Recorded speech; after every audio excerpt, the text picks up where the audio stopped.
Ikaw ba ay may expired na postal ID or may nawala kang postal ID at gusto mong kumuha ulit? So ngayon pag-usapan natin ang mga requirements, step-by-step process, magkano ang mababayaran at saang lugar pwedeng mag-renew nito. Kaya tara, samahan niyo ko at panoorin natin ang video na to. Pero bago yan, sa mga hindi pa nakasubscribe sa akin, kayo na ang bahala. So ito yung mga requirements sa mga gustong mag-renew ng kanilang mga postal ID. So sa renewal, kung meron kayong postal ID na expired at nandyan pa yung postal ID sa inyo, yun po yung dadalhin ninyo, yung expired na postal ID. At para naman sa mga may expired na postal ID or kahit hindi pa expired pero nawala ito, kailangan ninyong mag-submit ng duly notarized affidavit of loss. So ulitin ko, kung expired ito at andyan pa yung valid ID or postal ID ninyo, dalhin nyo po yung expired na postal ID.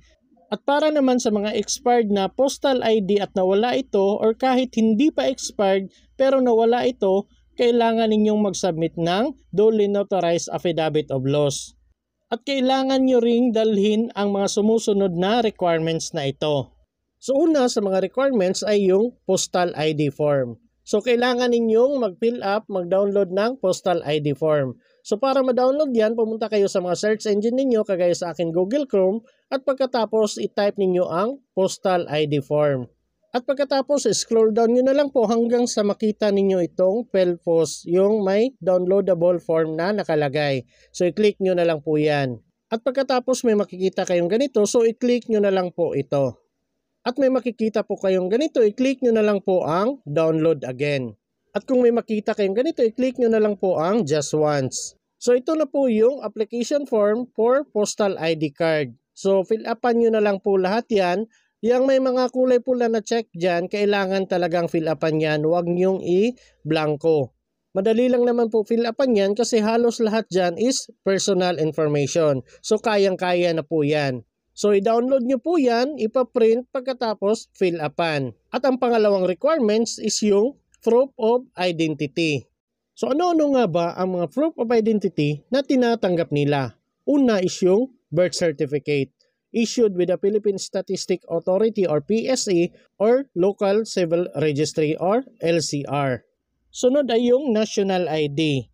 At pwede yung national ID na plastic, pwede yung national ID na digital or yung papel pa na national ID. So by the way guys, sa mga may national ID nang nakuha or nakapagpa national ID na pero hindi pa dumadating yung papel nila or yung plastic ng national ID, may video po kong ginawa kung paano makikita yung digital national ID ninyo.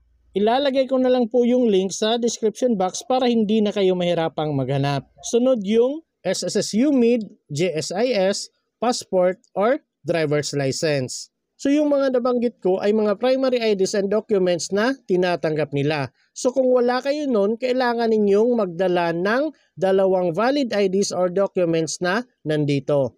So ulitin ko, kung secondary IDs or documents yung dadalhin ninyo, dapat dalawang IDs or documents na ang dadalhin ninyo. So pumili kayo ng dalawang secondary IDs or documents na nandito. Una is yung alumni ID, baptismal certificate, confirmation certificate, company ID, elementary or high school, form 137, IBP ID, NBI clearance, OWA ID, Pag-ibig ID, PhilHealth ID, Police Clearance, PRC ID, Seaman's Book, Senior Citizens ID, School ID, Transcript of Records, TIN ID, at Voters ID. So take note po, ito yung mga secondary IDs. So kailangan ninyong magdala ng dalawa nito. At pangatlong requirements na dapat ninyong dalhin is yung proof of address. So magdala po kayo kahit isa sa mga proof of address na nandito. Una is yung barangay certificate issued with 3 months before your postal ID application, utility bills, electric, water, internet, cable at iba pa. Basta sa inyo po nakapangalan. Bank statement, credit card billing statement, certified true copy of list title issued by Land Registration Authority.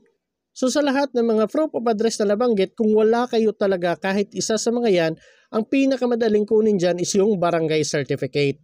So ito dapat yung mga requirements na meron kayo. yung expired na postal ID kung nandyan pa yung expired na postal ID ninyo.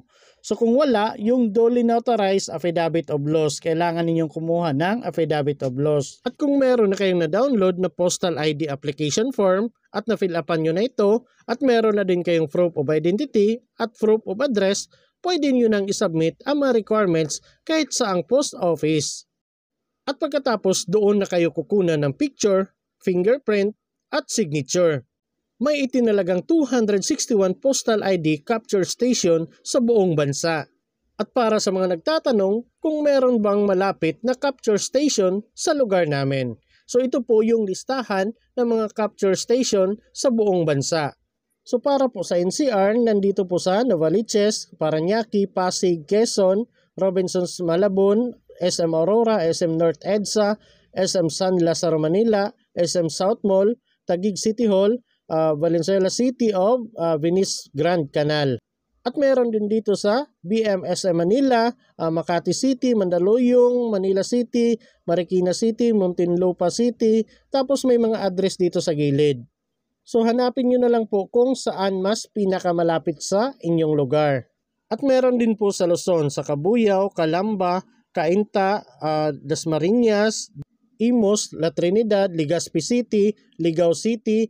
Meron pa dito sa Lipa, Lubao, Mariveles, Malolos, Naga, San Fernando, San Pedro, San Isidro, Santa Cruz, San Miguel, Santa Rosa, SM Bacoor, SM Puerto Princesa, SM San Fernando City, Tarlac City, Taytay, Tuguegarao City, Ordanita City, Vigan City, Angeles City, Antipolo City, Apari, Aurora, Bacoor, Baguio, Baliwag, Batangas, Bayumbong, Binyan City, Cabanatuan City, at meron din po sa Visayas, sa Bacolod City, Cebu City, Dumaguete City, Iloilo, Kalibo, Lapu-Lapu, Mandawi, SM Cebu, Tacloban City, Tagbilaran City, at sa Mindanao meron din po Bayugan City, Cagayan de Oro, Cotabato, Davao, Kidapawan, Coronadal, Malaybalay, Pagadian, San Francisco, Surigao City, Tacurong, Tagum City, Zamboanga City. So hanapin nyo na lang po, nandito naman po yung address sa gilid kung saan yung exact location nila. At dahil sa centralized printing at database, garantisadong genuine ang inyong bagong postal ID. Kaya maraming kumikilala dito bilang valid ID. Kinikilala din ang postal ID kahit saan man sa mundo. At para po sa mga nagtatanong kung magkano ang magagastos, standard po ang price nito kahit saan. Para sa mga first time application, 504 pesos po yung magagastos ninyo. Para naman sa mga renewal application, 504 pesos pa rin yung magagastos. At kung ipaparas nyo ito, nasa 650 po yung mababayaran ninyo. At ang postal ID po ay ihahatid mismo sa inyong mga tirahan. Yes po, after ng application ninyo, mag-aantay kayo ng mga ilang araw para i-deliver nila yung postal ID ninyo sa inyong bahay mismo. So kung nasa Metro Manila kayo, nasa 15 working days bago dumating yung postal ID ninyo. At para naman sa mga other cities and provinces na outside Metro Manila, nasa 20 working days po bago dumating. At kung nasa remote provinces and islands, 30 working days po ito bago dumating sa inyo. At dapat nating tandaan na ang validity ng postal ID ay hanggang 3 years po. So kumuha ka na ng bagong PhilPost postal ID. Mas maganda at mas pinagkakatiwalaan.